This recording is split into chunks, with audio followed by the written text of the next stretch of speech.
A big night in Baltimore, and the Minnesota Lynx keep on rolling. We've got Seehafer to talk about it. Locked on Women's Basketball starts now.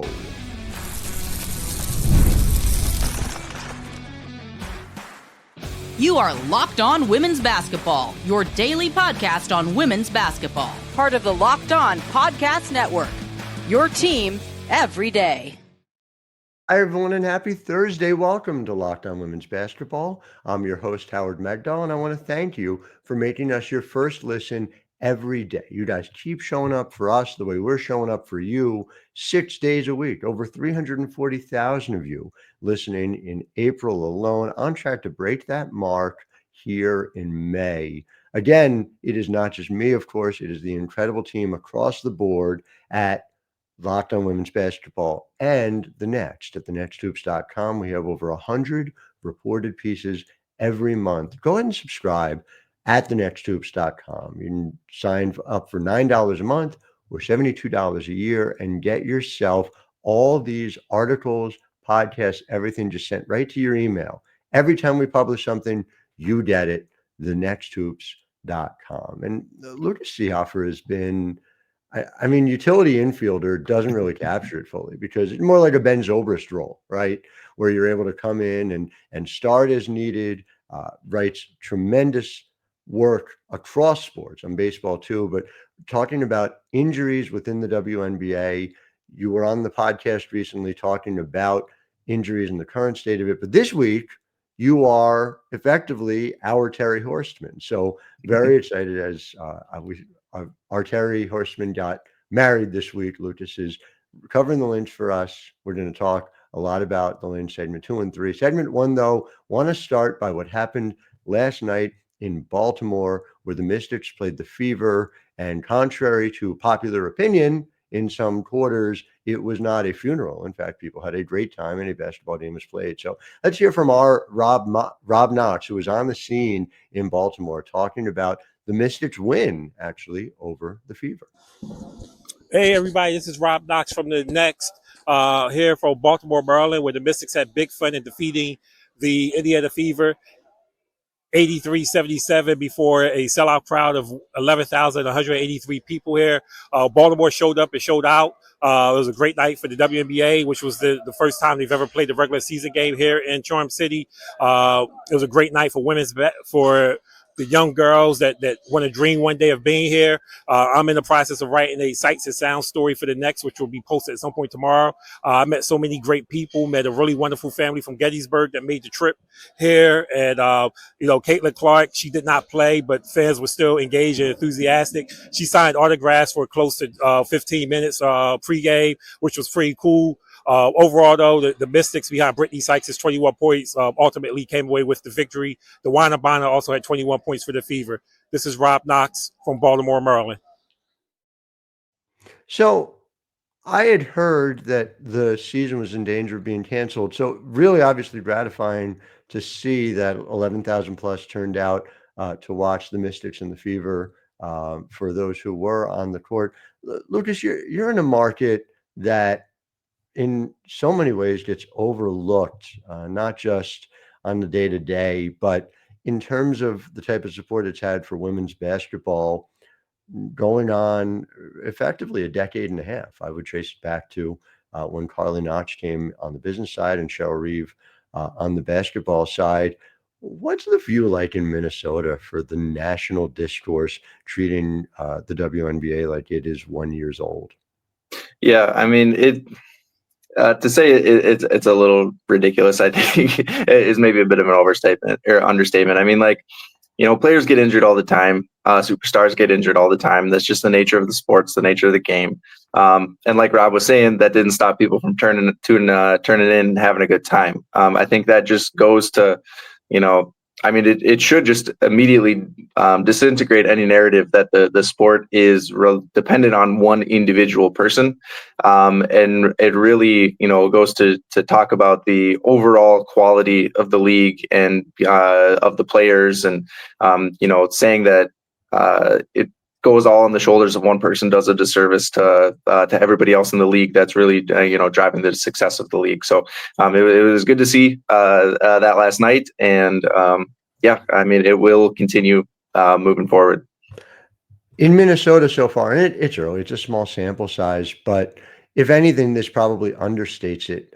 So far through 3 games, the Lynx have a higher average attendance than they've had in any year since 2018. That doesn't feel accidental to me. It also seems to reflect, I mean, as we all know, the last time the Lynx won a championship was 2017, and the year after is usually where you see those attendance figures reflected.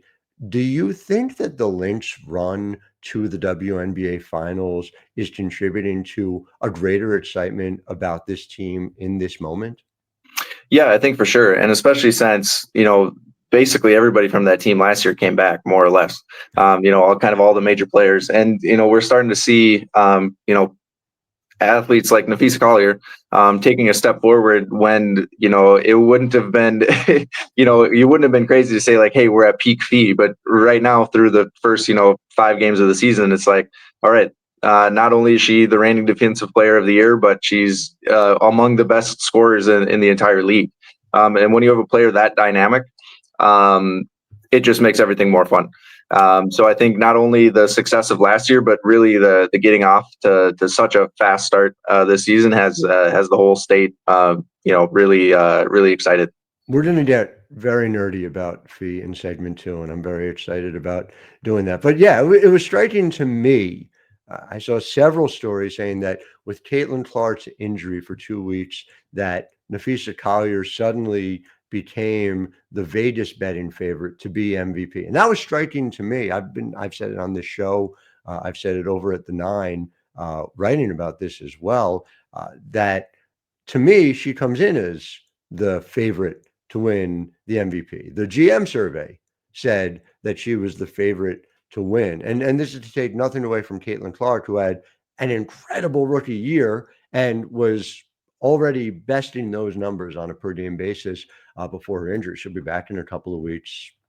Again, it's hard to put into words how frustrating it is to be able to accurately characterize Caitlyn Clark's rise and effect on the league and still have some folks seem to think that's not enough.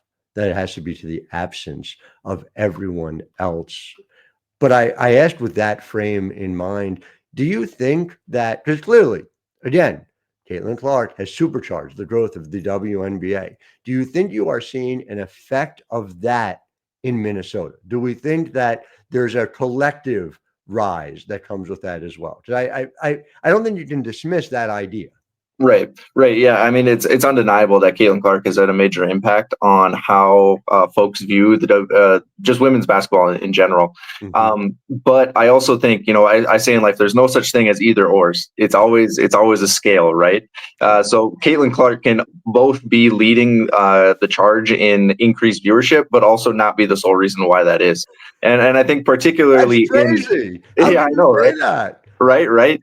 And I think particularly in Minnesota, where we have just an abundance of history in women's sports, but women's basketball in general, because not only, do we have, the history of the Minnesota Lynx, but look at Minnesota high school basketball or the Gophers back in Lindsay Whalen's days. Like Minnesota, we always say Minnesota is the state of hockey, but really, I think you could make the argument that really the most successful sports entity in the state has been women's basketball. Yeah. I mean, here, where's I'm pointing. I did that here in Rare. Yeah. No, but like to your point, Lindsay Whalen played hockey as a really young person. Hockey was her first sport, but she moved to basketball in 5th grade because the infrastructure was there in place. And her parents wanted her to have more friends as she was growing up. And girls basketball in Minnesota reached parity between girls and boys playing at the high school level. That's something that has not happened in any other state in the union, even Iowa. So, right. Really striking the level that it's reached. I'm glad to hear you say that. It always feels like a sort of collective gaslighting when people are not living in the gray area. We will not do that here. We will always try and give you the full context whenever we can. So, Lucas, thank you for that. We want to talk Minnesota Lynx because it's kind of crazy the numbers they're putting up as a team, and then what Napheesa Collier is doing so far. Because she didn't rest this offseason. Anyway, a lot more to get to. Lucas Seehafer with us, acting as Terry Horstman this week. I'm Howard Megdal. You are listening to Locked On Women's Basketball. But first, Locked On Women's Basketball is brought to you by FanDuel. And Lucas, help me out here. I understand that not only is there something called the NBA, the National Basketball Association, where men's players can play professionally, but there's a franchise, a team doing it in Minnesota. Is that true? Yeah, well, it's kind of a tough topic this morning now that they've been eliminated. But yes, there is a team called the Timberwolves. The Timberwolves. Okay, well, so the NBA playoffs, as I understand it, are in full swing, and every night is delivering highlight-worthy performances, major momentum shifts, and can't-miss moments. Whether it's a game-winning shot or a breakout player, there's never been a better time, I guess maybe not in Minnesota, but to get in on the action. FanDuel makes it easy to stay in the game before tip-off and live. With player props, performance trends, and same-game parlays, fans have more ways than ever to play smart and win big. Now, if you're new to FanDuel, it's the perfect time to sign up. Head to FanDuel.com and place your $5 bet. If it wins, you'll get $200 in bonus bets. Again, bet 5. If you win, you get 200 in bonus bets. And no, I guess it didn't go Minnesota's way this year, but certainly, like the Lynx, I assume the Timberwolves have a lot of championship history, right? To be able to lean on as memories. Is that our phrase here is there's always next year. There's always next year. Or the year after that. or there's always the Lynx. Make every moment more with FanDuel, official sports betting partner of the NBA. Yeah, there's always the Lynx. Back here with Lucas Seehafer. Let's talk about those Lynx who have, I guess, 4-0 lead over the Timberwolves. Is that right? Yeah, at least. For now, exactly. Yeah, exactly. Hold that thought. So here we are as they seek title number 5. And before we get into Fee and her ridiculous numbers, I just thought it was really interesting. Minnesota last year, they did it more with defense than with offense. They were a top 5 offensive team by offensive rating, but the defense, like most years for Cheryl Reeve's team, is what got you there. It's real early, but the offense is at a 112.3 offensive rating, which would have been best of any team in basketball last year, just behind New York Liberty. The defense down a little bit, actually a little bit above 100 in defensive rating, which I thought was interesting. What's different about this team that's sort of changed that equation early on? Yeah, I think one of the big changes, well, I think it's twofold. And it might not necessarily be what people are thinking right away when you look at how this Lynx team is different than last year. But like I said, at the off the top, is that the bulk of the team is more or less the same as last year. But there are 2 main differences. 1, Carly Samuelson, and 2, Jessica Shepard. And when you look at what those skill sets or what the skill sets those players bring to the table, Carly Samuelson, outside shooting, Jess Shepard, she's kind of like almost like a point forward, rebounding, passing specialist kind of individual. So what it's done is it's allowed the Lynx to not only have more space on the offensive end of the court, really a bulk of the Lynx's offensive sets or kind of their function this year has been a 4 out. So you have 4 perimeter players with Collier down on the post kind of doing what she does. And then she can also extend out to the 3-point line pretty easily. Then when you look at, the depth of this team, they go basically 8 deep, where you can interchange all these different athletes, and you make a significant argument that they don't take a step back in terms of productivity on either end of the court. So not only is the team potentially just one step better just because of natural growth from year to year, but the return of Jess Shepard and the acquisition of Carly Samuelson has been paying off dramatically to start the season. It's striking because, they're shooting 35.4% from 3, but, there's no one who's like clearly overperforming. I guess, some of the folks who are in the 50s will probably normalize, although again, they're getting such good looks that it doesn't feel so crazy as an outlier. But like Bridget Carlton's only made 17% of her threes. She's going to obviously start to hit her shots. Haven't gotten a single three yet from Jess Shepard, who can get out there and do it. And Kayla McBride missed the first 4 games of the season, right? So, you're in a scenario where arguably they could get even better. I guess the flip side that I'll ask you before we get into some more of the fee specific stuff is just, is the defense a concern? I know Cheryl is usually nothing but happiness and brightness in post game, talking about all the things that are great, and she never harps on anything negative. But has she had anything worried about early on the defensive end?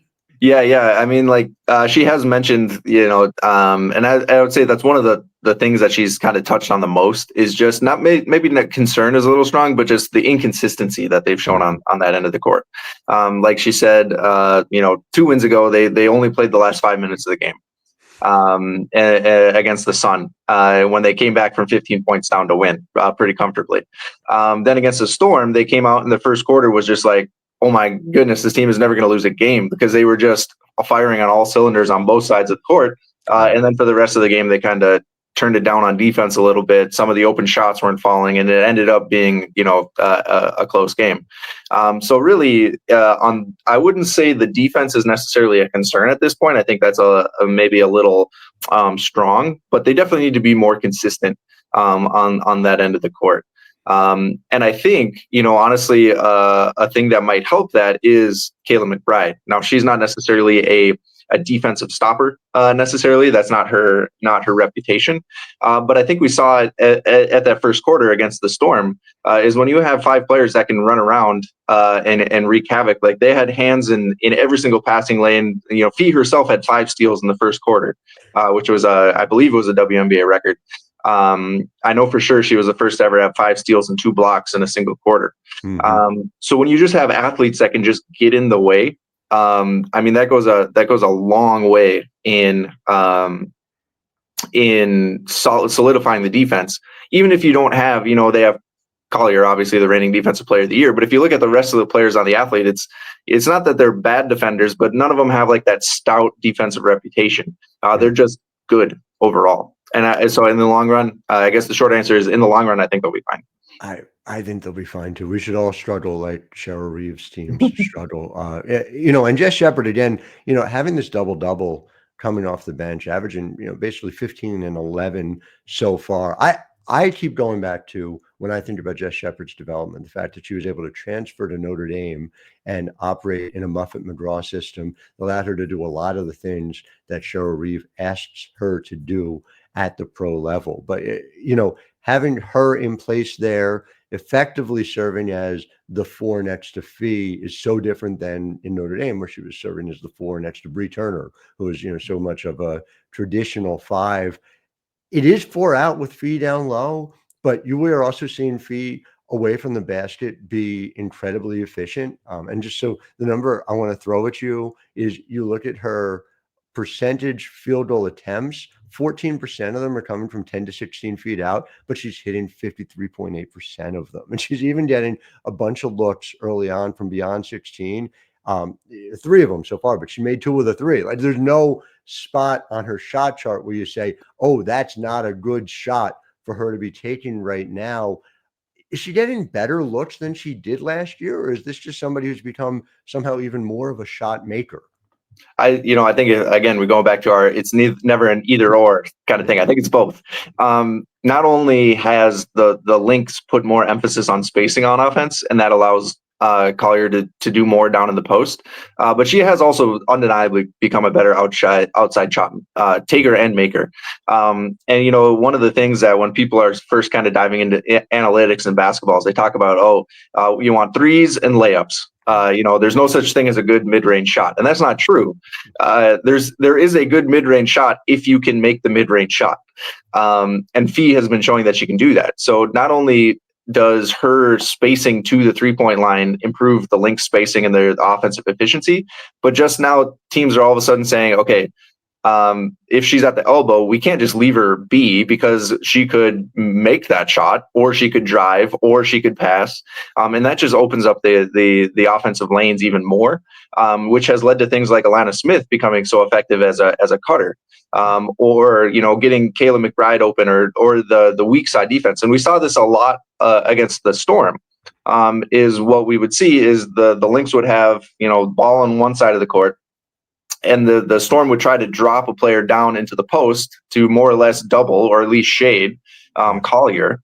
But by doing that, they left someone open on the other end, the other wing, and that was Carly Samuelson or Kayla McBride or Alana Smith or Bridget Carlton. And those aren't players that you want to leave open. That but is not a good solution. No. But the Lynx's offense is saying, okay, pick your poison. Do you either let Napheesa Collier, crush your post players down on the block, or do you let your sharp shooting 3-point shooter take a wide open three? That's how you get to 112.3 points per 100 possessions. So more on this, and again, I want to focus a little on Kayla McBride too. Lucas Seehafer with us. I'm Howard Megdal. You are listening to Locked On Women's Basketball.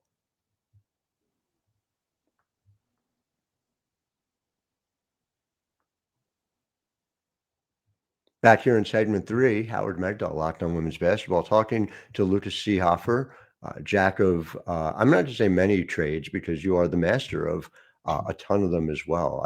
Really valuable injury reporting that we have over at the Next. Make sure you check out what Lucas is doing, because it is changing the visibility of what we know about injuries, and hopefully potentially giving the opportunity to change and create better outcomes for it as well. But here today, talking about the Minnesota Lynx, and what a huge return to play for Kayla McBride.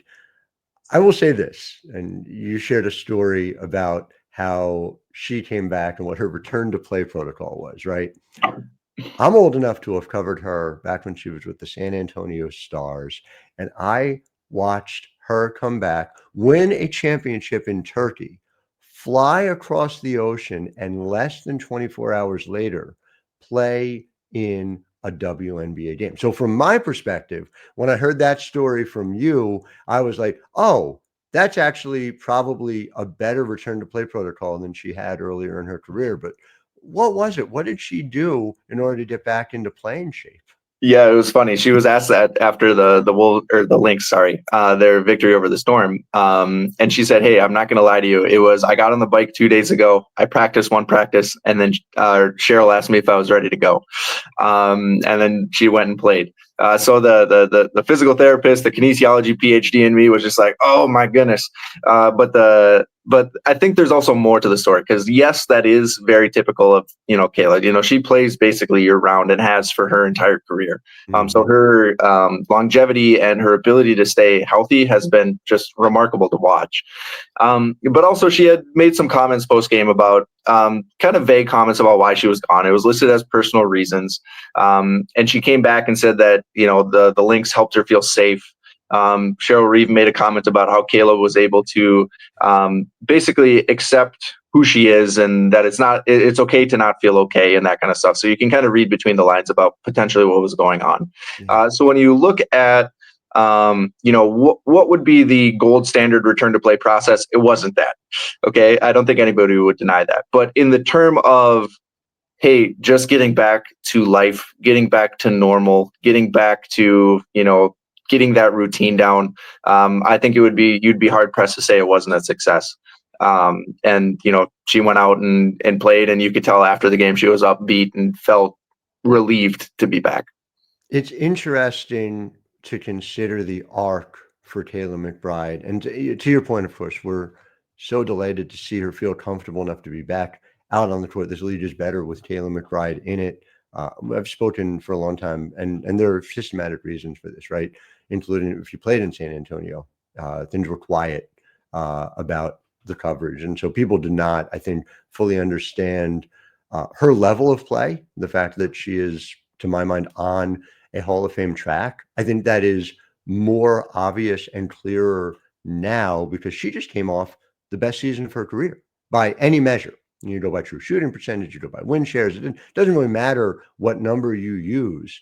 In her 30s now, she is playing at a higher level still. And I say that because at the time she was signed by Minnesota, there was a lot of questions about, can you bring her on at the salary number she's at?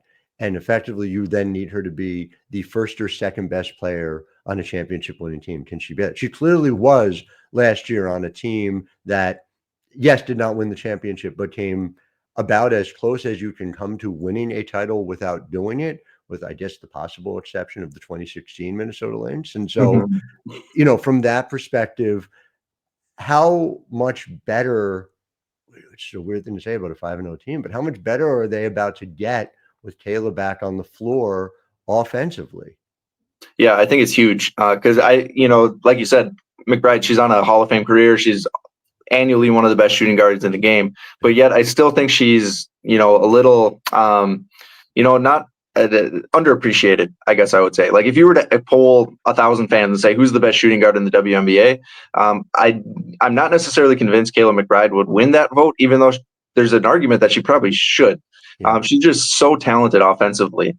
And when you look at, what she brings to the table, and I think also kind of, why she's maybe a little underappreciated is because she's just been so consistently good for so long. She's not flashy. She's not, she doesn't have the best dribble package in the game. She's not like going to go get triple doubles or anything like that. But she's going to give you a consistent stat line every single night. Like she just came back after 4 games played. Like we said, have been playing year round for her whole career. What does she do? She goes 3 for 6 from 3, 4 for 4 from the free throw line, 4 of 8 overall. So she's just going to go out there and give you a consistent play every time. And she's a valuable leader on and off the court for the Lynx. So to say that this team can get better, like you said, it's crazy to think, but also I don't think anybody would deny this. Kayla McBride's a better player than Carly Samuelson.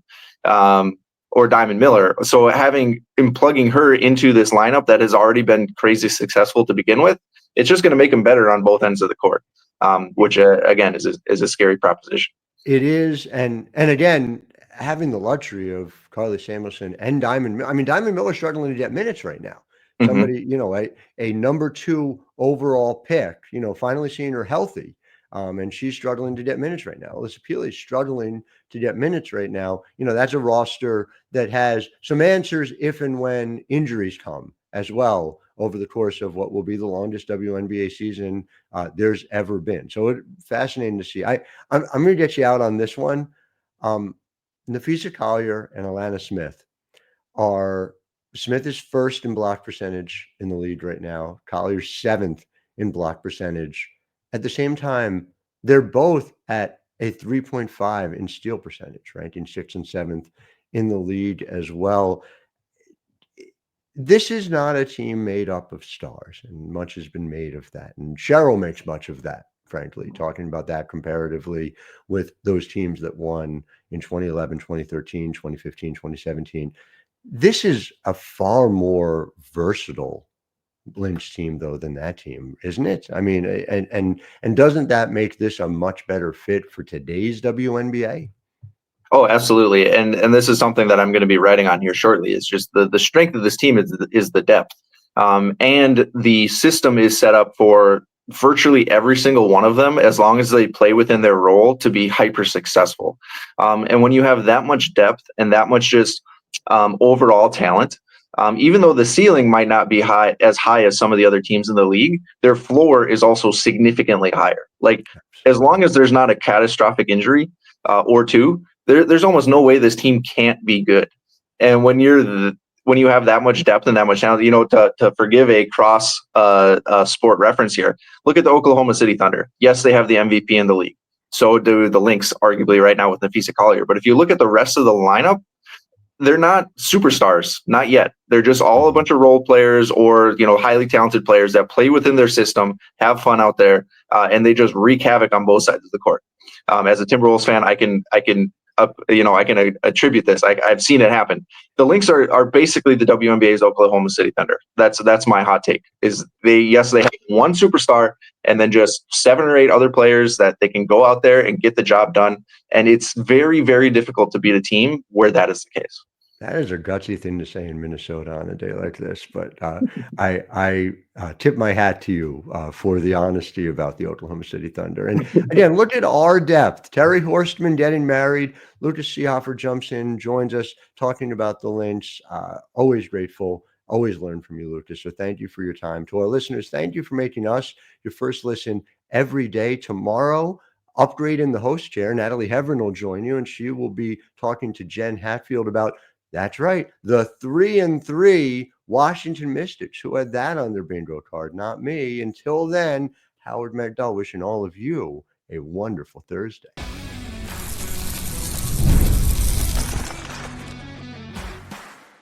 You are Locked On Women's Basketball, your daily podcast on women's basketball. Part of the Locked On Podcast Network.